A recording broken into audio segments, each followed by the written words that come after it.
રામ ભગવાન અને કૃષ્ણ ભગવાન વચ્ચેનો ડિફરન્સ શું છે?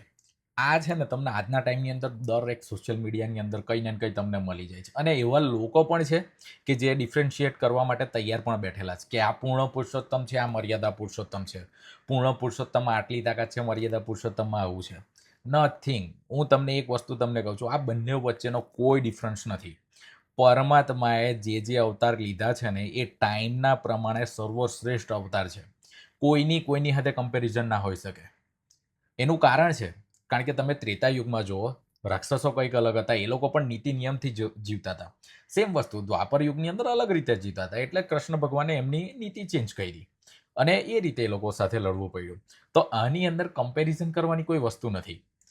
એક જ વસ્તુ હું તમને કહું છું, પરમાત્માનું ક્રિએશન કોઈ પણ દિવસ તમે એને કમ્પેરિઝન ના કરી શકો. It's all about time. એટલે જ કહેવામાં આવે છે કે ભગવાનની લીલા હોય જે મનુષ્યના છે ને મગજથી બેયોન છે.